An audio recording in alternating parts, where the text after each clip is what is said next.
안녕하세요. 뉴스 속 날씨 이사나입니다. 지난달에는 송년회로 또 이번 달에는 신년회로 술자리가 참 많죠. 그런데 술을 마신 다음 날 유난히 속이 쓰리다는 분들, 알코올성 위염을 한번 의심해 봐야겠습니다. 여성보다는 남성, 특히 40, 50대 중년 환자가 절반 넘게 차지한다고 하는데 오늘은 이 중년 남성에게 집중되고 있는 알코올성 위염에 대해서 자세히 알아보도록 하겠습니다.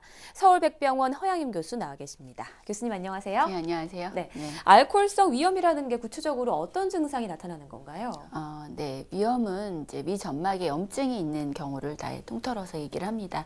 특히나 이런 반응성 위병증, 그러니까 급성 위염은 위점막이 다양한 원인 물질에 의해서 손상을 받은 상태로서 흔한 원인에는 진통소염제나 알코올, 스트레스 등에 의해서 발생을 합니다. 이 중에서 알코올성 위염이라고 분류하는 거는 이런 급성 위염의 한 형태인데 원인이 알코올에 의한 것일 때를 얘기하는데요. 이제 대부분의 경우에는 증상은 없지만 간혹 명치 부위에 또는 상복부의 통증, 또 오심, 구토 등을 유발할 수가 있습니다. 네, 술을 마시면서 위점막이 좀 손상된 걸 알코올성 위염이라고 보는군요. 네. 근데 이게 위에 뭐 출혈이 생긴다거나 위궤양으로 발전할 가능성도 있는 건가요? 네, 물론입니다. 음주 후 이제 내시경 검사를 해보면 위 점막에 출혈이 종종 관찰이 되겠고요. 심한 경우에는 그 점막에 표피가 벗겨져서 진피나 점막하 조직이 아예 노출되어 있는 미란이나 궤양까지도 발견이 됩니다. 술은 보통 구강과 식도를 통해서 위장에 도달을 하게 되는데 20에서 30% 정도는 위에서 흡수되고 나머지는 대부분은 소장이나 대장에서 흡수가 됩니다. 특히 한국인들은 75%에서 이미 위염이나 위궤양을 일으킬 수 있는 원인으로 알려진 헬리코박터균을 가지고 있는 경우가 많기 때문에 특히 이런 균을 갖고 있는 분들이 음주를 하게 되면 이런 알코올성 위염에 걸릴 확률도 더 높아지게 되겠습니다. 네. 또 남성분들이 보통 여성보다 음주량이 많아서일까요? 이 알코올성 위염 환자가 남성이 여성보다 3배 정도나 많다는 그런 결과가 있던데 특별한 다른 이유 있을까요? 네. 보통 알코올 양 자체가 많을수록 또 도수가 높은 술을 마실수록 또 음주 빈도가 잦을수록 알코올로 인한 위험 발생 위험은 증가하게 됩니다. 아무래도 남성분들이 여성보다 독한 술을 자주 또 많이 마시기 때문에 알코올성 위험 환자가 남성에서 더 많이 발생하는 것으로 생각이 됩니다. 특히 위가 빈 상태로 독주를 마시거나 회장을 한다고 또는 안주로 맵고 짠 음식을 먹게 되면 이런 위험 증상이 더 악화될 수가 있어서 주의가 필요할 것 같습니다. 네. 또 하나 좀 주목해 볼 점은 이 알코올성 위험 환자의 절반이 바로 중년층이라는 건데요. 이 쏠림 현상은 좀 어떻게 해석할 수 있을까요? 네. 일반적으로 사람들은 이제 태어나면서부터 여러 종류의 다양한 음식, 특히나 이제 매운 음식, 짜고 탄 음식을 먹으면 또 혹은 식생활이 불규칙하거나 헬리코박터 감염 등에 의해서 위험이 유발될 수가 있습니다.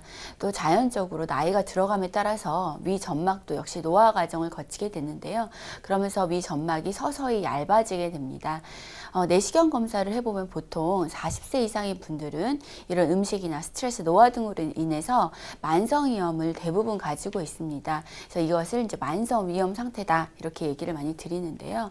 따라서 이렇게 본래 점막이 얇아져 있는 완성위염이 있는 중년 이후에 과음을 하게 되면 아무래도 급성염증이나 출혈 등이 생길 위험이 더 높아지는 것으로 이유를 생각해 볼 수가 있겠습니다. 네. 지금까지 알코올성 위험의 원인에 대해서 주로 좀 이야기를 나눠봤는데요. 이제 술 마신 다음 날 이제 속이 쓰리다고 위궤양 약을 드시거나 두통약 먹는 분들도 간혹 계시더라고요. 이런 건 좀 어떨까요? 몸에 무리가 가진 않을까요? 네, 일단 위염약을 먼저 말씀드리면 기본적으로 위염 치료는 위산 억제제나 위점막포 보호제 같은 약물로 치료를 합니다. 술 마신 다음 날 속쓰린 증상이 있다면 이러한 증상 완화를 위해서 약을 특히 위장약을 먹는 것을 이제 저희가 추천을 하고 있는 방법이고요. 물론 또 증상을 악화시키는 흡연이나 카페인, 자극적인 음식 등을 금하는 것이 좋겠습니다. 하지만 증상이 자꾸 반복이 되고 쉽게 나아지지 않는다면 일회성으로 소화제나 제산제를 복용하면서 참지 말고 혹시 위암의 위험 요인이 될 수 있기 때문에 내시경 검사 검사를 받아보는 것은 권고하고 있습니다. 네.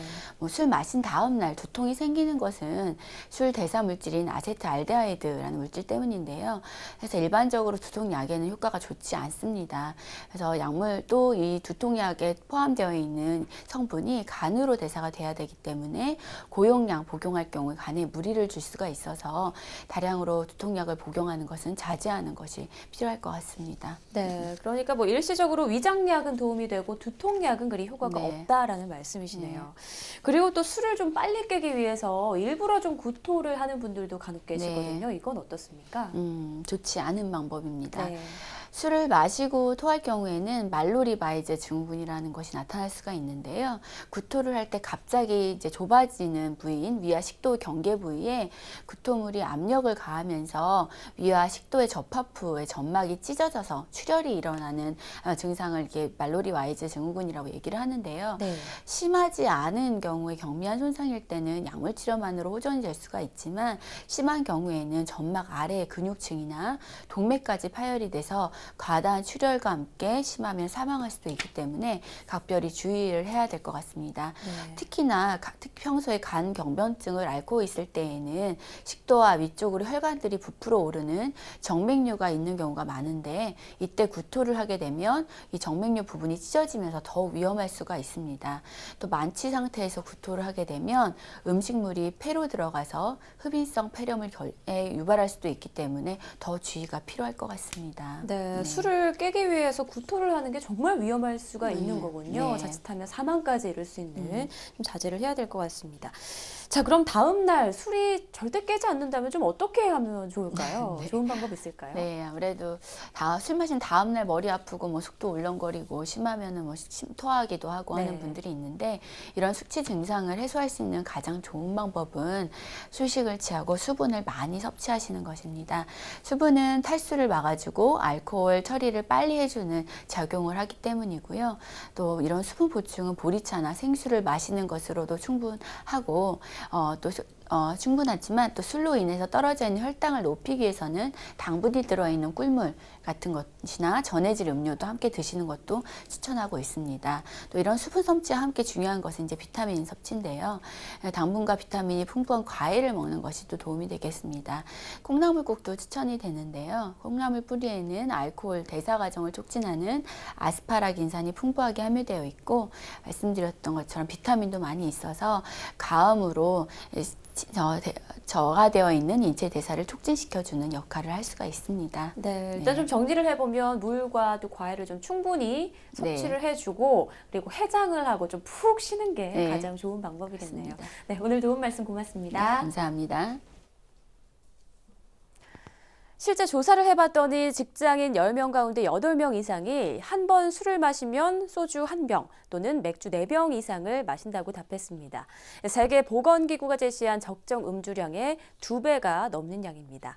사회생활을 하는 입장에서 술자리를 무조건 피하기가 쉽지 않지만 우리 몸이 망가지고 또 다음날 업무에도 지장을 주는 만큼 과음은 되도록이면 자제하는 게 좋을 것 같습니다. 뉴스 속 날씨 오늘 준비한 내용 여기까지입니다. 시청해주신 여러분 고맙습니다.